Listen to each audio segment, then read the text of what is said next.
Dr. Tuan is going to present his topic. Dr. Tuan, one request. Okay. The request is that whatever you are going to present, we have seen this presentation.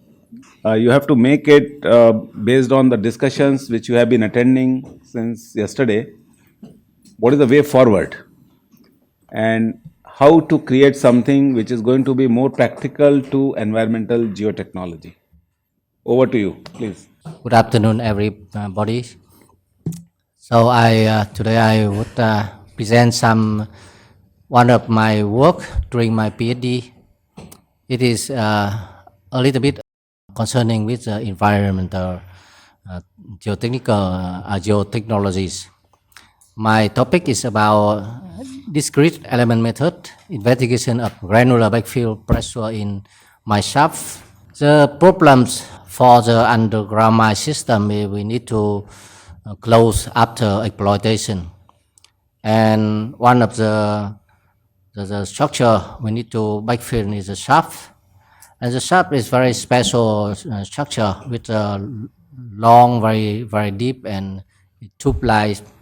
And normally we use a granular material. We utilize the wet rocks, and it's very common to backfill. And the problems concerning with this work is, the first is we need to determine the pressure on the structure in the mines, in the underground system for retaining the backfill materials. It can be plug or it can be the retaining wall. And the second is the stability and also the statement of the granular backfill in the shaft. It is more or less relating to the environmental issues, because any instabilities or settlement if occur may lead to the very big issue. For example, the water from surface will go into the mine system. And actually my topic is relating to one project in Germany. This is for the underground mine system for the salt mine. And when the water enters the salt mine, it can be lead to the dissolution and the big issue relating to the subsidence and so on. And relating to the pressure on the shaft and along the shaft, normally we use an analytical method, very old theory from Jansen's. This is to determine the pressure along of the backfill on the shaft, and actually we can utilize this to determine the pressure on the retaining wall if we have any structure or barrier underground mines.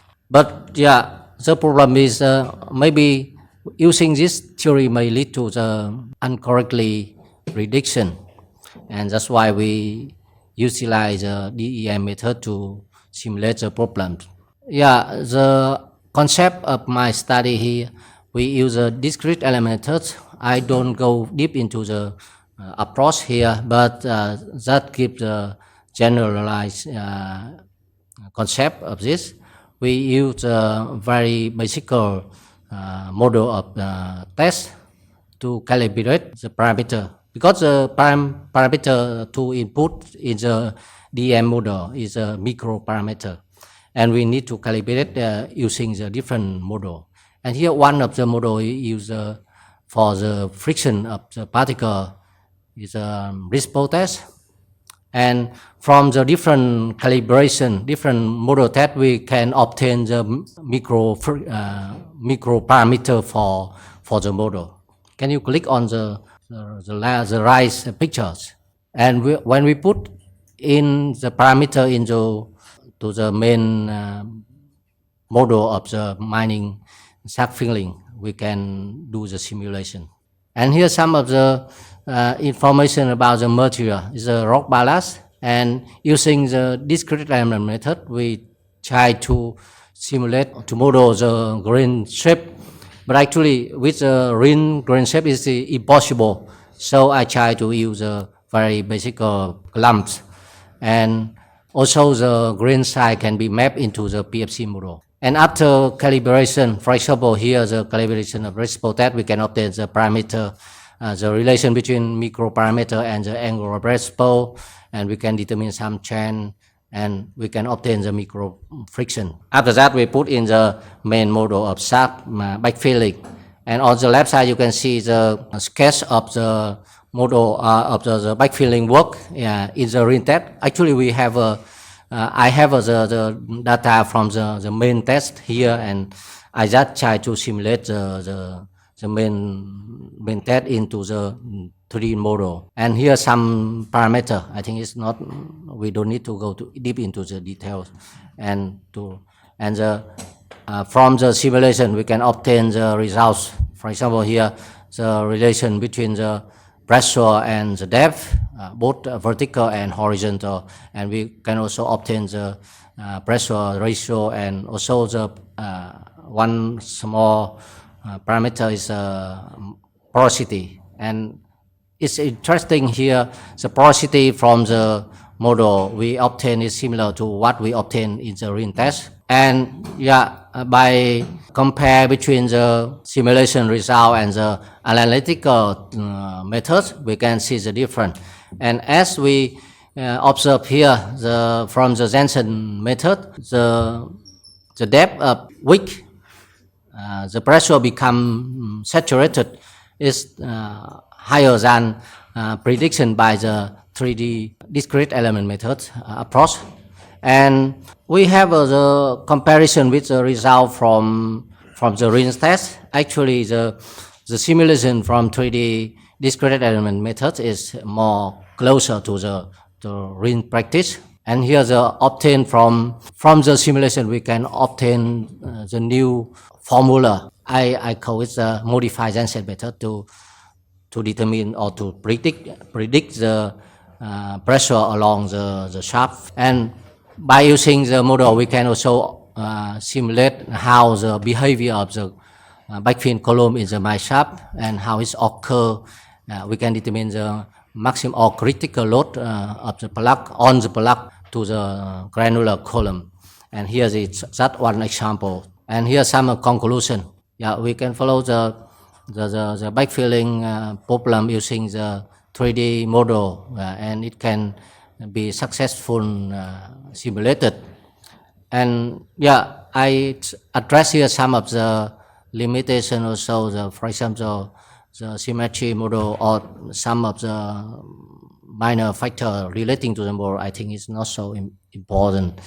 And the most important for my result is the obtain or the derived formula for the pressure prediction.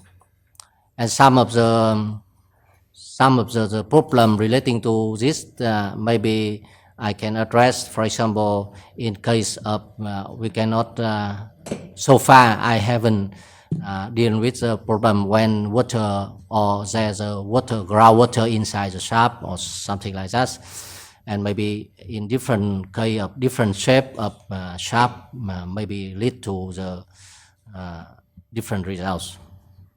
That's all for my presentation. Thank you very much. Thank you. Any delegates, if you have a question or discussion, yes, please. Yes, sir. Okay. So you have simulated with all spherical particles. Yes. Okay. So, but what is the approximation dimension? How you have approximated with that? Because there are irregular particles, but you have assumed in DM as spherical particles. I use I need to upscale the size of the particle in the model because the number of element in the numerical model is influent to the computation efficiencies. And as I final scale is I remember 5 times, and the time of simulation take nearly 3 months. Oh, that's the feeling. That's the final. And the grain size distribution, what you have said, so that is the type of spherical particles you have considered, or all are of same size? Different size. Different. I have a thread Grain in size distribution. Yeah, I map exactly the grading curve to the model. with a different size. Different size sphere. Yes, yeah. And with my code, I can manipulate the grain size distribution. And this is one of the advantages of my models. At first, I try to do that way, but finally, I found that it's got a lot of time and it not effectively or inapplicable because we can build up the ring shape, but different for the ballast assembly we have a different shape. Yeah, my colleague, one guy have mapped the shape, but he builds he used another approach that builds the formula on the distribution of the grain shape and the grain size. There is a relation, and he tried to, but not exactly the ring shape, because using the ring shape we can build up the shape using many particles combined together, but it's got the competition a lot. Angle of repose also you have considered that angle of repose. And yeah, So that correspond to spherical particles or your original angular or some size. yes, yes. I have the test for the angle of rainbow, and then I simulate similar to what you see here, and by input the micro parameter we can see the relation, and we compare the angle, the ring angle of rainbow to the result of the simulation, and we can obtain the micro parameters. Yeah, that's retaining all your plug. Yeah. That from my simulation, I just obtain the pressure on the plug, and of course, if we can see the if we need to see the behavior of the plug, we can use the particle to build up the plug element, and then we can see the behavior. I think it is another problem. Yes, totally dry. Yeah, no water at all. Yeah. So when we, I think if we need to simulate the behavior of the granular under water condition, maybe we need to use a coupling method, or maybe we try to assume.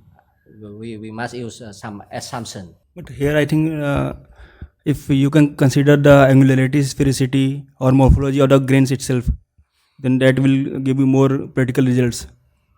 So whether like that can be put as an input parameter here, angularity, sphericity, basically roughness, You mean the basically character of grains, the particle? morphology of the grain Yeah, itself. that's similar to his questions. Yeah, so, at first I try to describe the morphology of the particle, but later on it's inapplicable to the simulation because the number of particles will be a lot. So my final model is about nearly 100,000 elements, 100,000 particles, and it takes for me nearly 3 months. Yeah, for that to drop out the particle, and actually the main result is from the skin up of the five times of the ring size of particles, and I use that 2 or 3 particle clumps that combine 3 bow together to create a new particle. Okay, thank you very much. Thank you. Good afternoon, everyone. Thank you for the birthday song. I felt special because, yeah. And so far, I've been enjoying being in India since the first day. It was, yeah, I think I'm enjoying everything, my stay in India so far. Okay, so my presentation will be based on the development of a waste-based acidic geopolymer binder for possible application in building and construction and wastewater treatment. So these are some of the points that I will cover. So mainly the issue that we have at hand, it's about cement, the production of cement at hand, as it's one of the most used binder across the world. However, its production, as we know, it has its negative impact on the environment. And we need to find alternative binders to cement to minimize the issues related to that.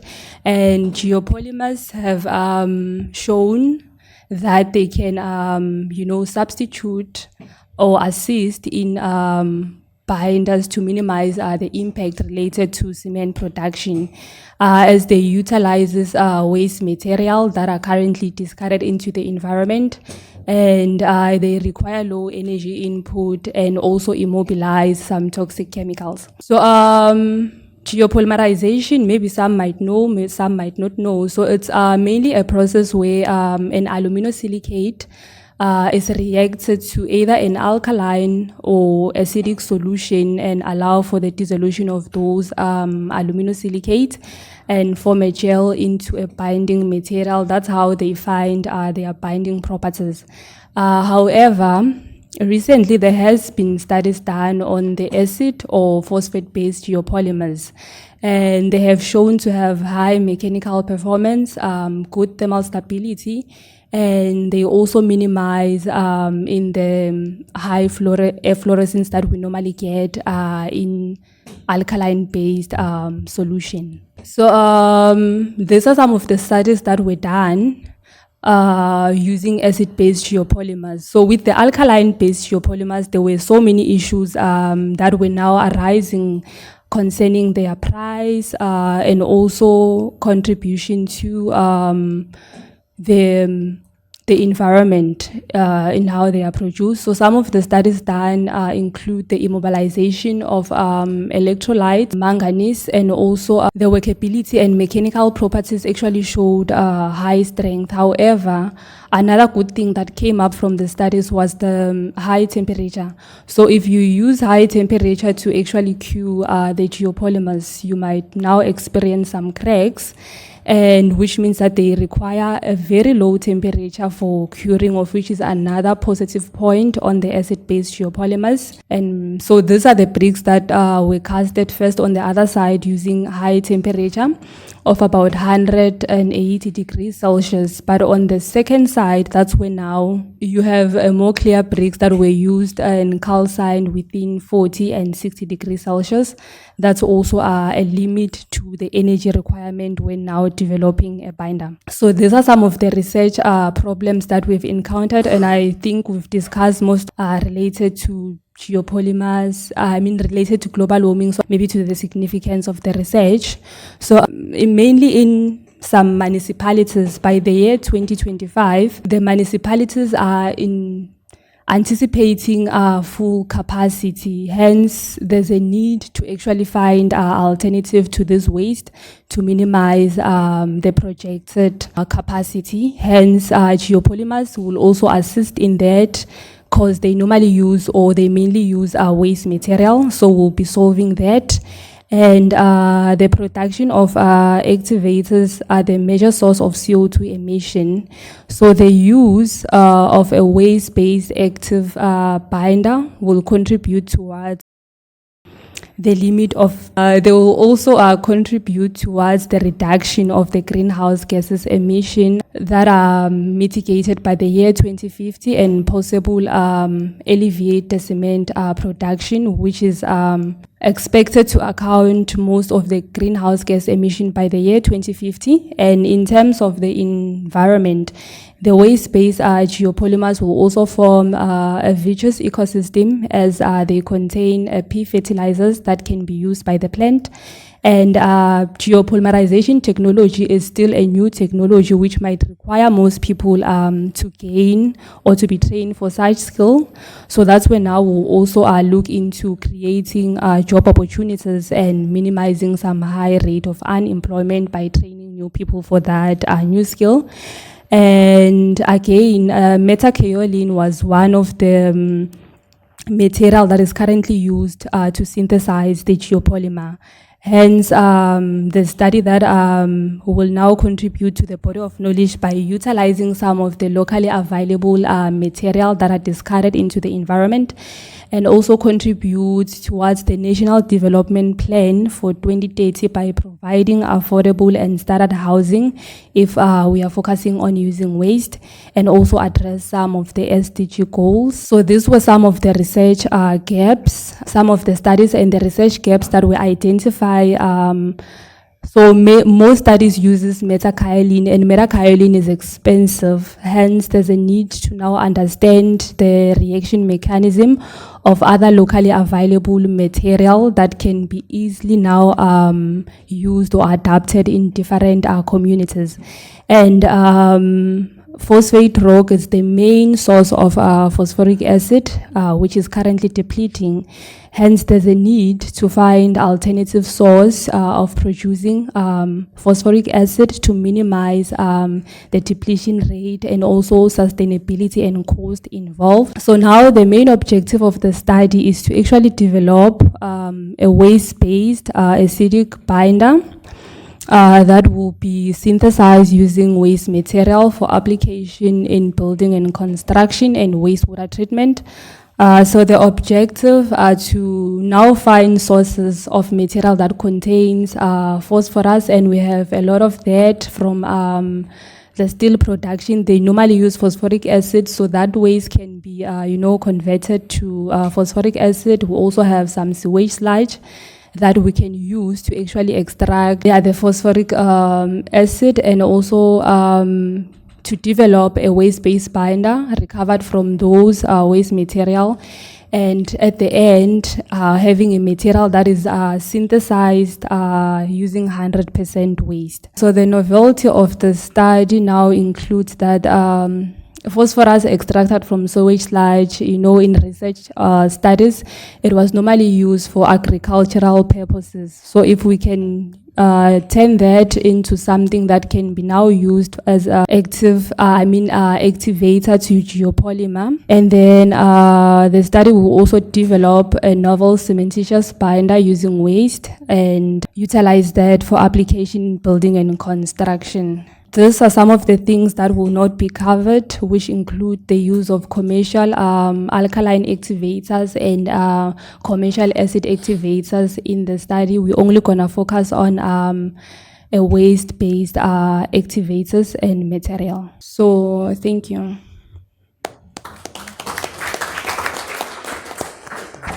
Then as a question for her, with this very good innovation, you are coating the particles with polymers.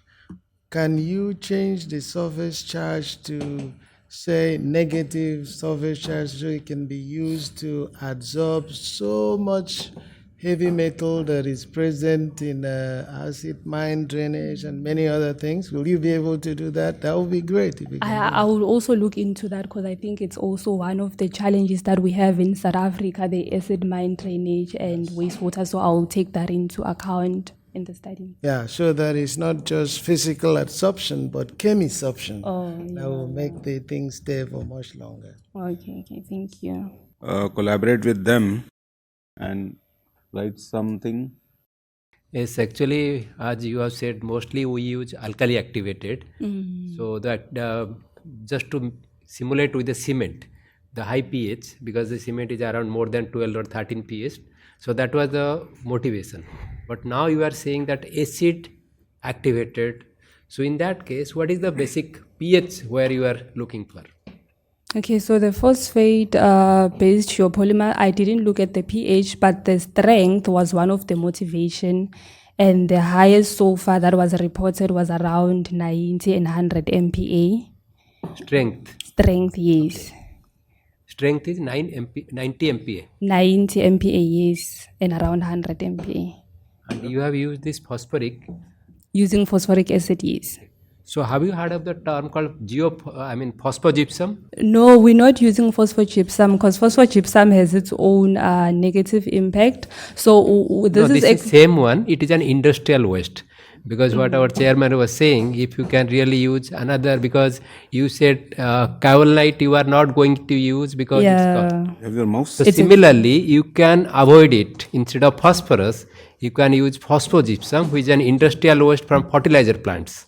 But the phosphogypsum that we have in South Africa is radioactive, so there are so many issues related to phosphor. You see, every waste has some issues, but only to look after that. So, main holistic purpose of this alkali activated or acid activated is the cost. Yeah. Chemical cost is very high, for which it is not becoming marketable. I mean, it's not becoming not commercialized. So that's why we are searching for some industrial waste which can be substitute those chemicals. Yes.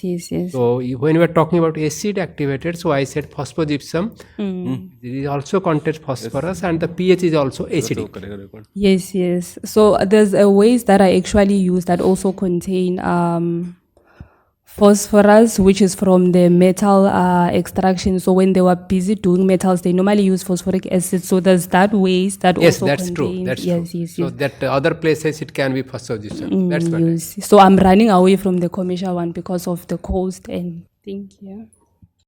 Yes, I have. Well done.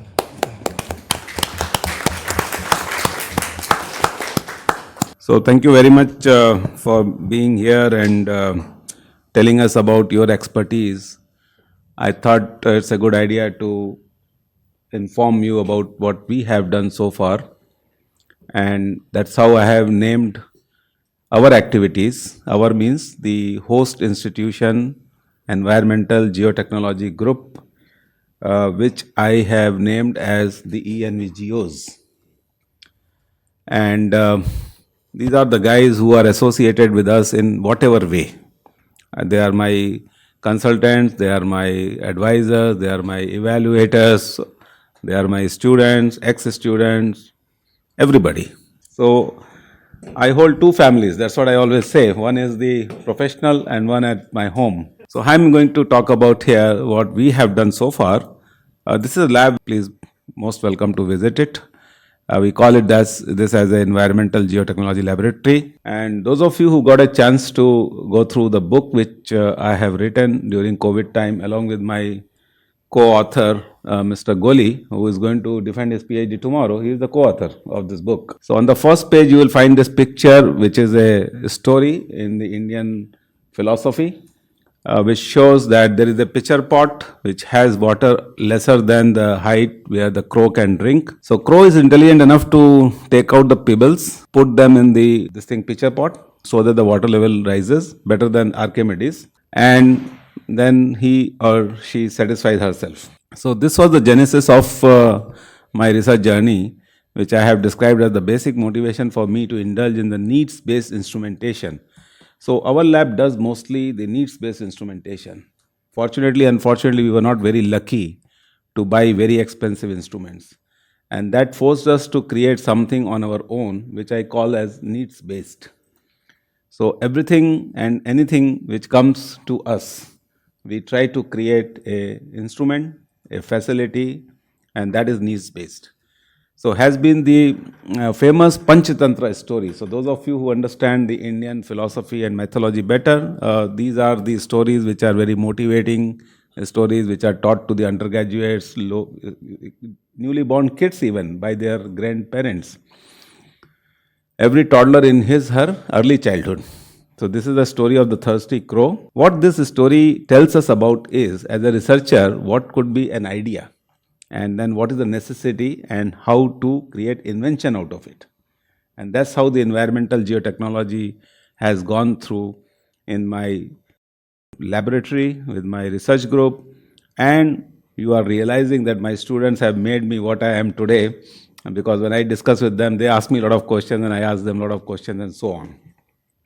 Just to give you an overall picture of what's happening, you can go through my web page and you will realize that I am fortunate enough to guide a group of 9 students right now. Mr. Pintu has been dealing with the entire conference scheduling, and rest of them who are busy accommodating you and giving you the best possible treatment which we can give. So our motto is to perform, to patent, to publish, and to practice. So their activities you can see on the web page. Incidentally, as I was telling you, that this laboratory is also the birthplace of this journal, which we have been talking about all the time. And this is where now I want briefing articles from all of you. And this journal is doing quite good, and I'm so happy that many of the editorial board member, Martin, Theo is here, Koda is here, Magdalena is here, Naidu is here, Hilary himself is here, Arvind is here, then on this Apniti is there, Sharat is there, and then Srideep. So we are having a big, group of editorial board members who could make it to this meeting. Recently, this is the book which we were talking about, Environmental Geotechnology, Meeting Challenges Through Needs-Based Instrumentation. What forced me to write this book is these type of pictures, which we get on WhatsApp messages, that what is invention? Efforts being multiplied, giving artificial hands to the baby to make him or her comfortable, all right? And of course, my guru is your great friend, H.Y. Fang, whom I have never met. But I have been always following him through his research articles and publications. So with a lot of, sentiments, I always say that he is my virtual guru. And virtuality started in our life since 2021, but he was my virtual guru since 2000, I would say, 20 years back. So these are the contents which I have included in this book. I have also created this course which I offer to the postgraduates, undergraduates of the university here. And there are some expert talks which I have been delivering on the subject. And more than the knowledge, I have been sharing that what we do not know. So the more emphasis is what we do not know rather than what we know. I hope you must have realized. So research interests are very diversified of our lab. We are mostly into geometrical characterization by using mechanical, chemical, biological, thermal, electrical, magnetic energy fields, where we have done some work on soil contamination, industrial byproducts, municipal solid waste, design and development of sensors, dredging and mining is also our forte, and energy geotechnics. So you must have realized when you were discussing with my students, most of them are working on these areas.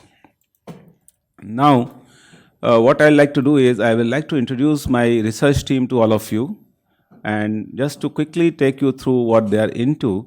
So the research areas are right now two. One is the valorization of industrial byproducts, the waste which is coming out of the industries, and which has become a major issue because India is also becoming an industrialized nation.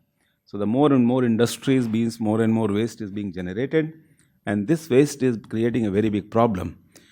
The second major theme of the laboratory right now is energy geotechnics, where we are learning how to manage gas hydrates and how to work on CH4, CO2 types of techniques, geothermal energy, and of course geological storage of CO2 in the deep saline aquifers. This is a team which I am leading right now. I have a postdoctoral student, Dr. Ajendra, who is over here, and you have been interacting with him. He is a champion in geological storage of carbon dioxide in deep saline aquifers. He has joined us recently, and followed by the PhD scholars. So he is Mr. Goli, you know him by name.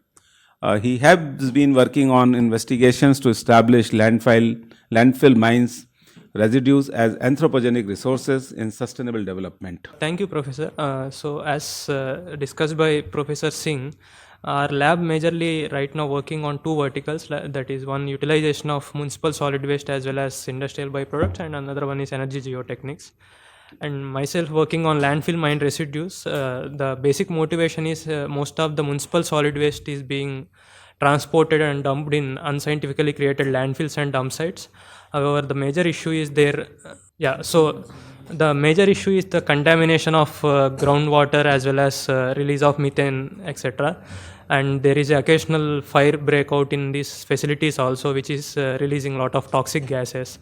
And it is estimated that approximately 450 crores of Indian rupees per year is being spent on different types of landfills within Delhi itself, so as to treat leachate, etc.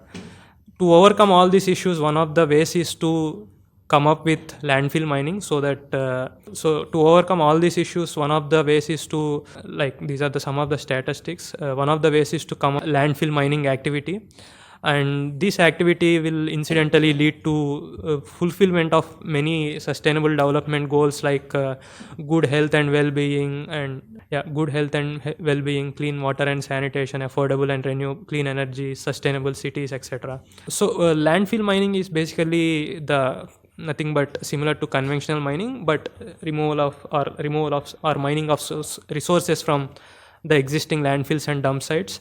The residues comes out of this activity are conventionally known as landfill mine residues, and through basic process we will be having different materials. However, among all these materials, traditionally it is known as LFMSF, that is fine fraction, landfill mine soil-like fraction, and plastics have been known to be the major portions of landfill mine residues. Therefore, I have focused on utilization of LFMSF and plastics during my PhD work.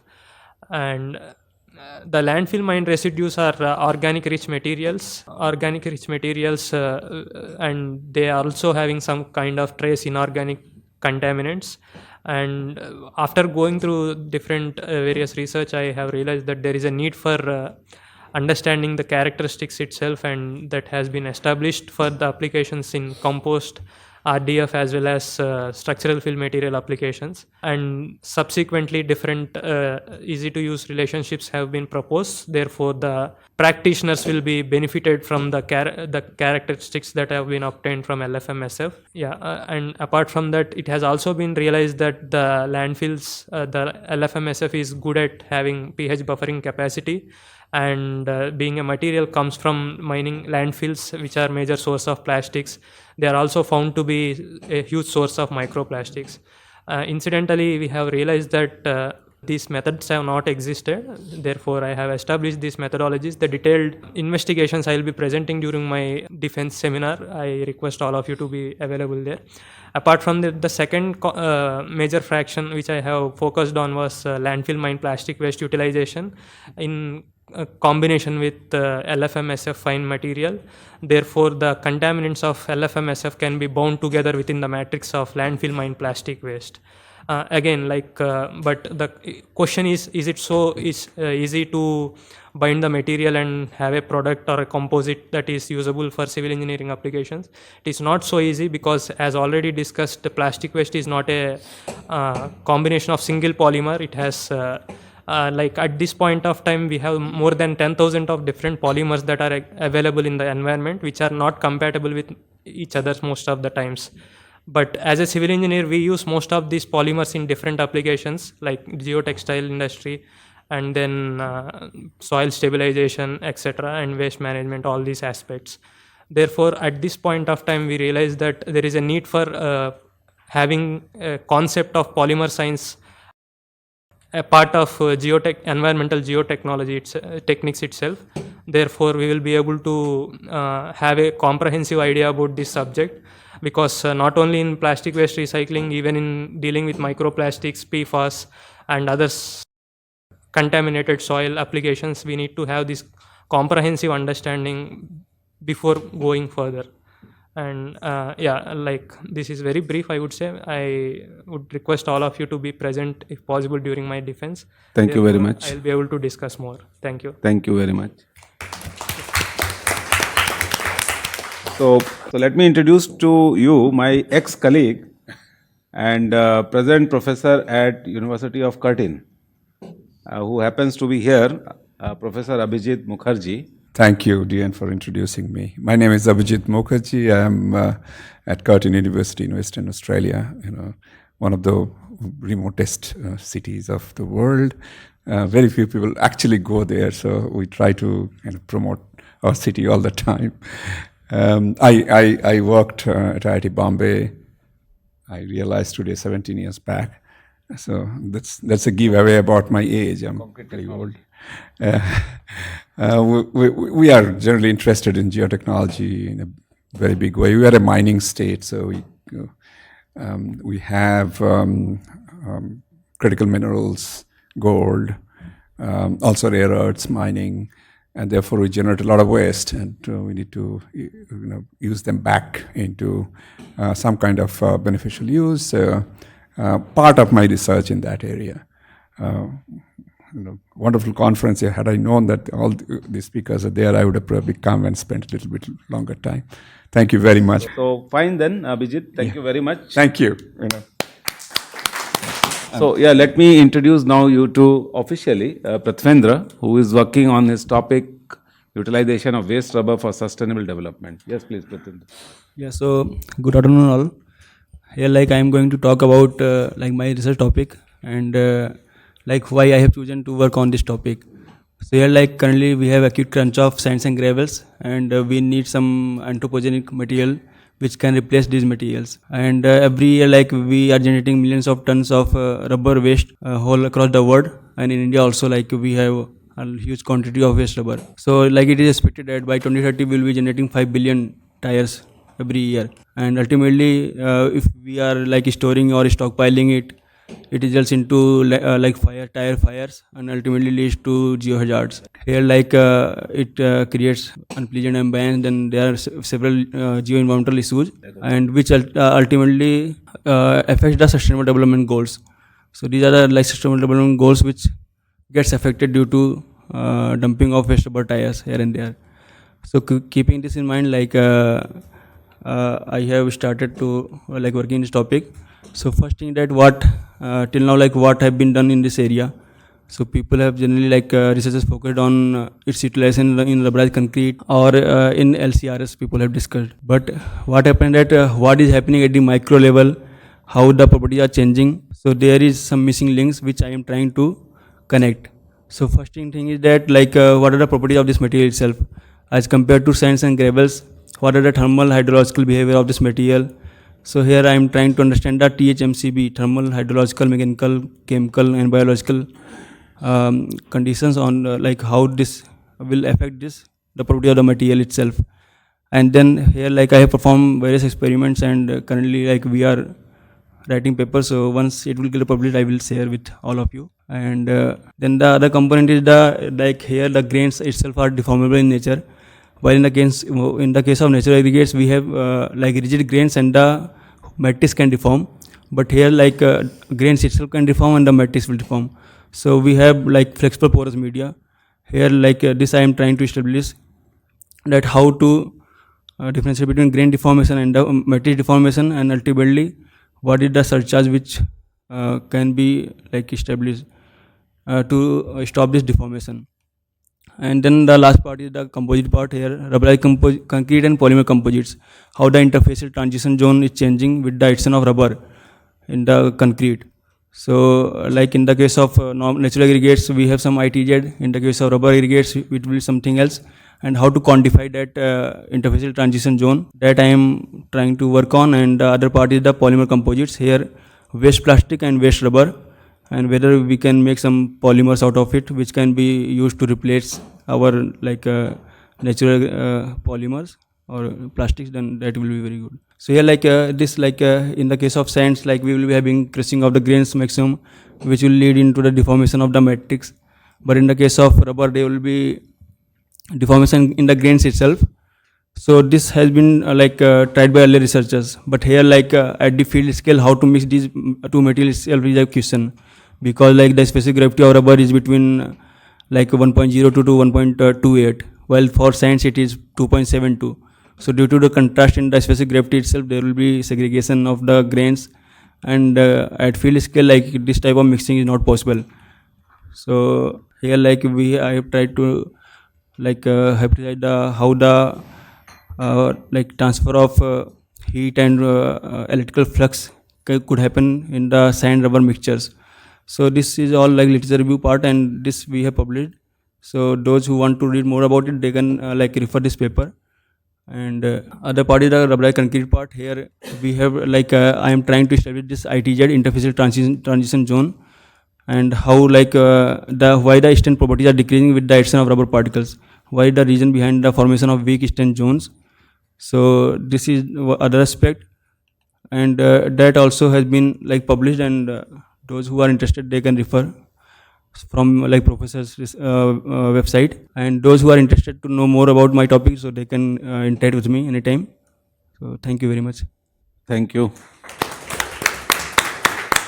Actually, both the topics which have been presented by my students, Government of India is very much active on this in terms of creating the Niti. Niti means policy. So both these topics are under the realm of creation of policies. So we call it Niti Ayog. Niti Ayog is the planning commission of the country. So there are white papers which are being written on municipal solid waste material to be utilized and on the waste rubber also. So this is a very practical application of what Prithvendra, this speaker was trying to talk about. Another thing is, as a geotechnical engineer, I am trying to create the mechanics of deformable porous media, where the particles are also deformable. So a larger picture of this work is, we are utilizing the rubber grains or rubber particles as deformable materials, and then they will constitute a matrix which is going to be a deformable matrix. So this is going to be a mechanics of deformable materials, granular materials. Thank you. So the third one is dress sediments. Mrinal. Good afternoon all. I am working on bulk utilization of dress sediments. So here I will be just briefing about what I am trying to do and what is the philosophy behind how I am going to valorize these dress sediments. So basically I have briefed here like what are the current practices of disposal of these marine dress sediments. So basically these are disposed of in the mid-sea after dredging out this activity. So we can see this is the plume which has been formed due to hydrodynamic dispersion of the sediments, and which are contaminated and which can be fatal to the marine lives which are present in the ocean. And also another disposal method is they are disposed into the confined disposal facilities. So due to which these are the major issues which are associated with the current disposal of these sediments. Basically is that increasing the turbidity of the sea, also redispersion and resuspension of these sediments. Again they will be with the tidal action, they will be again reiterating to the channels of these vessels, and again increasing the quantity of sediments, and also it leads to the never ending maintenance dredging. And also when we are using confined disposal facilities, so issues such as increasing the land pollution due to migration of due to transport of contaminants which are present in these sediments. Also there is a scarcity of land in the port areas, so we don't have much land for creation of such disposal facilities. And also we are yesterday also we were discussing about transportation of contaminant from one source to another source by utilizing it. So these are some issues. And so what past researchers have done is basically they have tried to solidify or stabilize these sediments using some cementitious materials or some IBPs. But here our philosophy is to valorize these sediments using some organic amendment. So one of the earlier researchers have tried to use biochar and compost for stabilizing heavy metals due to their adsorption capacity or high cation exchange capacity.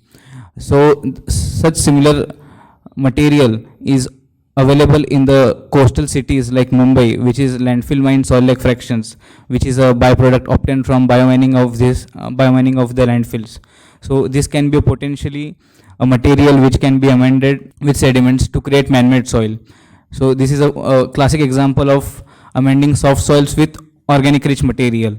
So there is a possibility, possibility of formation of organometallic complexes, which will lead to the stabilization of this organic matters and heavy metals. And also it will depend, this will depend upon the conditions such as what is the pore fluid which is present, salinity, ionic strength of the pore fluid, and also what is the amount of decomposed and undecomposed organic matter. So this could be one of the philosophy to amend these sediments using LFMSF. So what are the advantages of doing so? First of all, yesterday also, we were discussing this, how about mixing and match of this two waste materials and creating a man-made soil out of it. So we are creating land out of it or creating man-made resources, Now, like basically, there is a requirement of from conventional materials to neo geomaterials. So this can be one of the neo geomaterials for as a geotechnical engineer or as a civil engineer for it. What are the advantages are basically like we will be able to trap or stop the contamination or migration of these heavy metals, and also we will be creating nutrient rich matrix out of it. So this is possibly a can be a green solution for valorization of dredge sediments using IBPs or landfill mines or lake fractions. And also this is a conceptual diagram which Pinto has made, and like it is talking about if we are creating a matrix out of these two organic rich material, so this will be the issues which will be like pondered, we should ponder upon, like what is the cracking of this material and how it will be, how about its integrity and durability when it is exposed to environmental condition, and also migration of the contaminants that has to be looked upon. So this is the general philosophy which we are talking about from my side. Thank you. I'm sure that now, Ahmed, you must have realized that there are several questions which we have as far as dredge sediments utilization is concerned. We don't have much answers. In fact, we are creating more and more doubts and more questions. And in fact, what he has not told you is that Mrinal is leading a project from the Ministry of Ports, Shipping and Waterways, Government of India. So it's a very important project where government is very much eager to convert this material into a resource, sellable commodity. This is my idea. Because India is a country of several rivers and a huge coastline. So it's a resource for us. Many countries in the world, they don't have soils for reclamation. So somehow this is what our idea is, and this is where we talk about man-made soils. So no wonder after 2-3 years, you should contact him for supply of man-made soils. Esther, I think you are getting a point that we are going to manufacture soil and export it to different countries and continents. This is the agenda. Yes, please. I only wanted to say, you remember, I didn't forget. We did some research on the sediments at Warsaw University of Life Sciences, but I didn't have time to meet Mural and share it. But actually, we did preliminary tests on seed germination in lab conditions, Hordeum vulgare and Sinapis alba. And it was for the Hordeum vulgare absolutely not toxic, a little bit for the Sinapis alba, which is very sensitive. So it means that this material is really promising for reuse and quite safe for the environment. I have the results, so I can share it. Okay, good. So yesterday we are debating about like a stabilization of marginal soils. So after having dinner, one thought came in my mind, like we get a very tasty food in our plate. So for that tasty food, like every ingredients have to participate, then only we get tasty food. So here also we need to understand first, like who all are the stakeholders here, what are the issues, major issues, whether it is financial issues or whether like environmental issues, policy makers. So all have to come together, then only we can make it happen. Then only all have to come in a fry pan, then only it will happen. So this is my point. Thank you. And also interesting thing about is rules and regulations are made for disposal of sediments, but not for usage of these sediments. So that is one of the point which I would like to add here. So we need to look into this aspect also as a research community. Yeah, it's interesting because I think in many countries maybe regulations are not so severe to limit the use of such material, and I think in that countries we need to limit the natural aggregate extraction and the use of this material by using nano materials or other way, but to make it sustainable, I think there is a big challenge. Yes, also like here economic, how it is feasible, and what are like where we are trying to utilize these sediments and which area? Mostly we are looking into the utilization of these sediments in the port area itself, regenerating and replenishment of the port areas and also creation of landscape. So like wherein economic perspective can be taken care of it. Yeah. This is one of the The best way to use the sediment is to leave it in that area of pools for landscaping or making other material, but by making plants in that place to reduce the costs, because the costs can be limitations. So Ahmad, just for your information, the place where you are sitting, the cost of the land is 400 euros per square feet is the cost of the land, the place where you are sitting right now. How ports are going to accommodate the sediments which are going to come? They are commercial places. Hope you are realizing. These are not the yards for storing the sediments. 400 euros per square feet is the cost of the land. Tomorrow, the place where we will be going, it will be something like 600 euros per square feet, 1000 euros per square feet. Millions of tons of the sediments which are being taken out. How will you handle them? Where are you going to keep them? How are you going to process them? Who is going to allow you to take them from the sea to onshore? They are contaminated. They are biologically contaminated, microbially contaminated. Hazardous material. They are prone to decay. All right? So all these are the attributes. Imagine this is such a big issue. Yes, please. Let me tell you how we dealt with it in the state of Massachusetts. I was at the University of Massachusetts at the time as a faculty member. The state of Massachusetts, which has this problem, has some similarities with Mumbai. Boston has a lot of contaminated sediments, centuries of ships coming over from Europe and other things. So the rationalization was that most of these sediments are already contaminated with petrocarbons and all that. So Massachusetts allowed the use of these sediments in asphalt concrete to pave miles and miles, kilometers in the international arena, kilometers of roadways.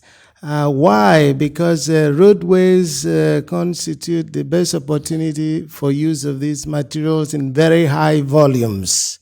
And asphalt concrete is a little bit more permissive to the presence of other hydrocarbons in the mix procedures and so forth. So we allowed the use of, I was part of a technical committee, but that's about 20 years ago, that allowed that to happen. So this is what one state has done.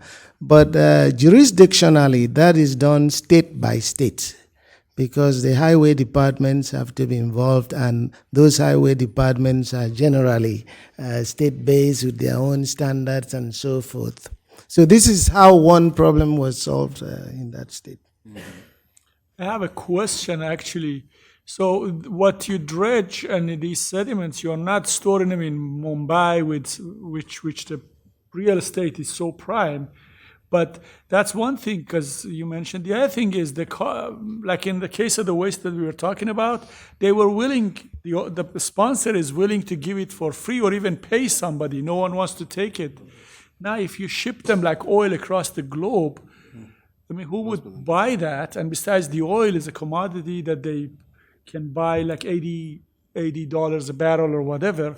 I mean, they need a lot more volume for the purposes that they would use. Would it make financial, economic sense? And the carbon footprint of shipping it across the globe. So you have been to Kerala, Lindsay. How will you describe the sediment issue, or the what they call it as inland water bodies? You must have been there. Shrideep, you are from Kerala. I think you can now first let her speak and then you correct her or you can amend to her. Yes, please.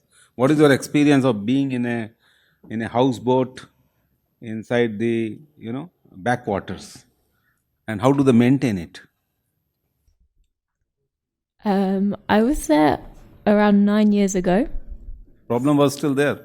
Yes, but I don't. I could talk to you about the houseboat and the journey, but not about the sediment. Sorry. So to make that journey, easy, what is to be done, Sridhar? He comes from Kerala. He has a lot of experience. Yes, please. You're talking about the problem of sediments that gets deposited because the inland waterways, it is dependent upon the water channel that has to be preserved. But over a period of time, because of flooding and subsequent deposition, the waterways gets narrow, and that is a huge problem, not only in rivers but also even in dams. Because dams, you're designing it and it has never been dredged, the sediments are not been cleared. The problem is where to dump these. So the government feels it's better to be inside the water.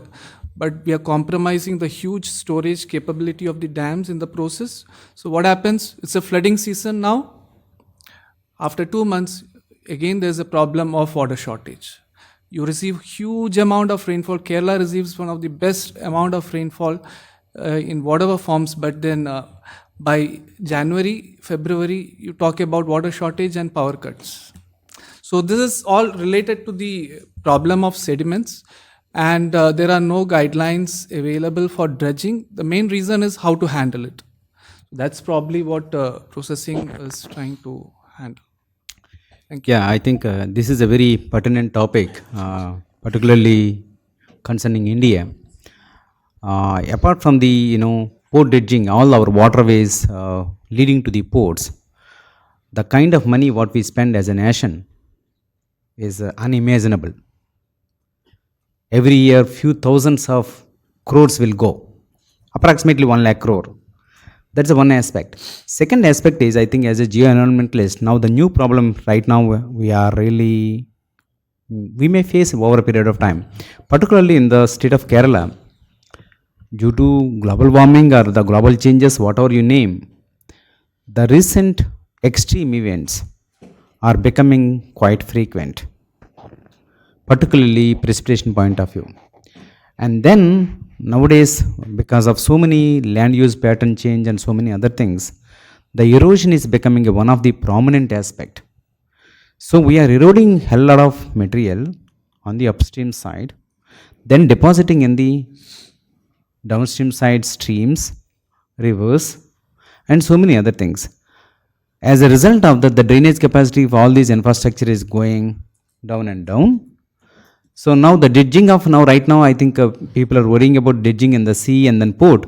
Now I'm sure, I think the dredging of rivers and then so many other hydraulic structures, we may have to really do it over a period of time. And one thing, let me share. Thank you. Beautiful intention here. My only worry is about sustainability economically and in terms of source of material.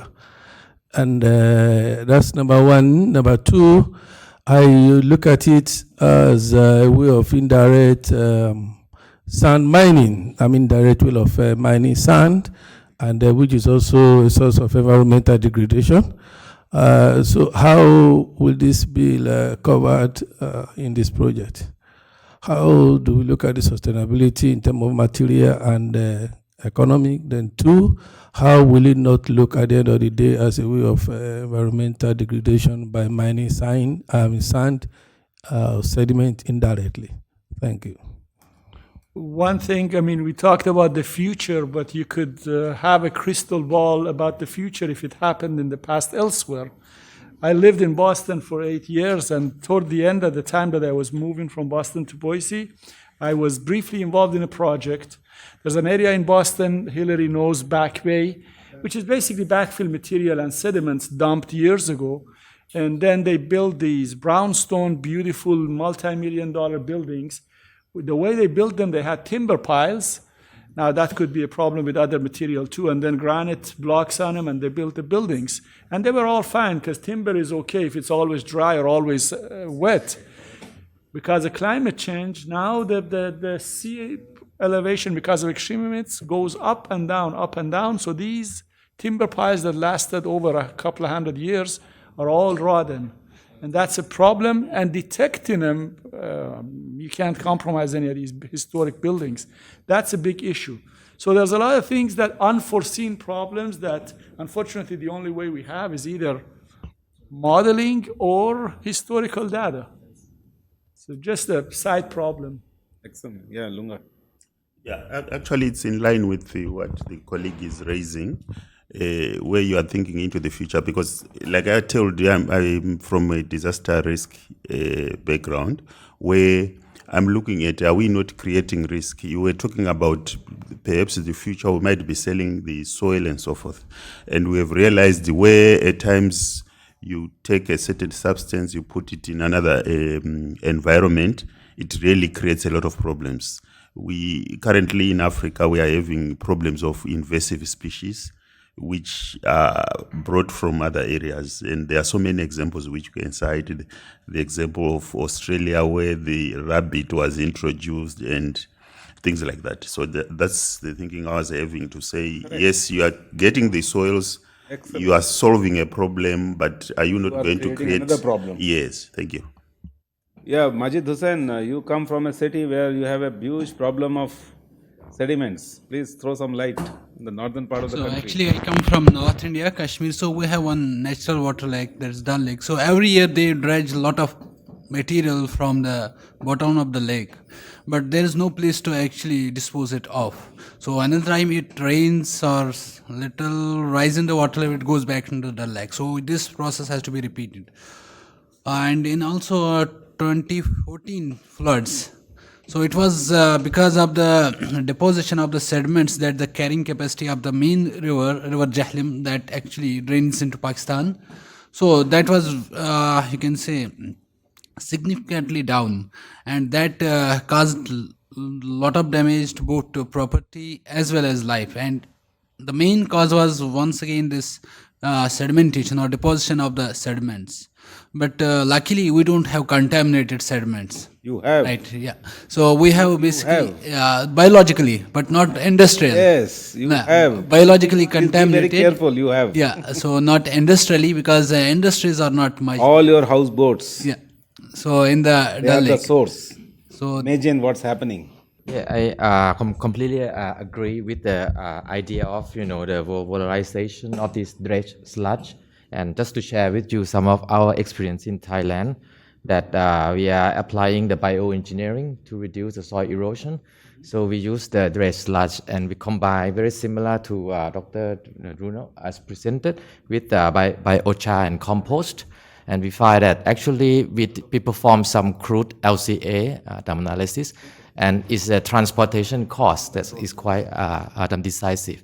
And I think the rough number is about 10 kilometers away, that it should be within that sort of area. Yeah, should be feasible for that one as well.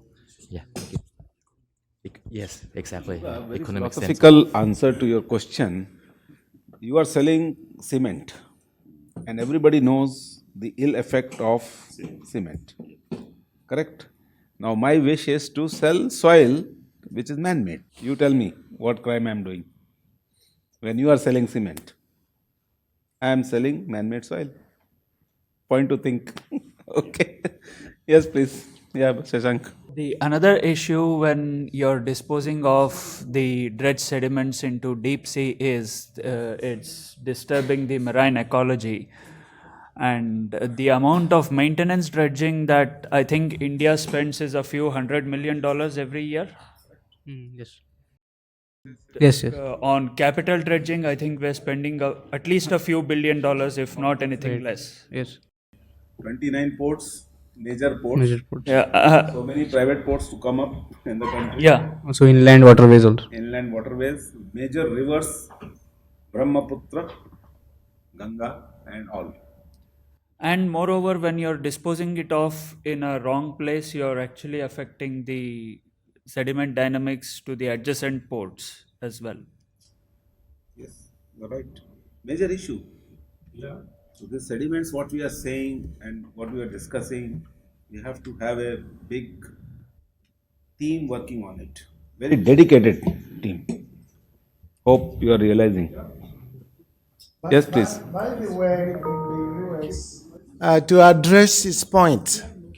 If the sediments exceed a certain concentration level of certain types of chemicals, they are to be left in place uncapped. Yes. So you can only dredge out some below certain concentrations because of the risk that you're just talking about, the leaching and all the what the disturbance would cause. But in this case, how would, suppose, say, for example, for operational purposes, you need to maintain a certain draft depth for the ships to operate. So, and if the sediments in that particular stretch, navigation channel is contaminated, so how would they maintain the operational depth in such case? You get a permit for that particular circumstance because the economic advantages outweigh whatever risk. But there are some US EPA specified standards about what you cannot dredge because you could disturb a whole lot of things, the marine conservation, all this. But below those limits, and a lot of the sediments are not so contaminated. So this still results in huge volume of material available for use for other purposes. For example, coastal levees, and that takes a whole lot of material. So this is an opportunity also. So Hilary, next to you is sitting our potential candidate for the ISEG workshop, which conference which you want to do in India. Wonderful. I think let us make him the host. Wonderful. Wonderful. And what, So it's a lovely, what institution? He is from NIT Srinagar. Oh, Srinagar. The most lovely place. What we will do is we will now close this session today here. So thank you very much for being with us.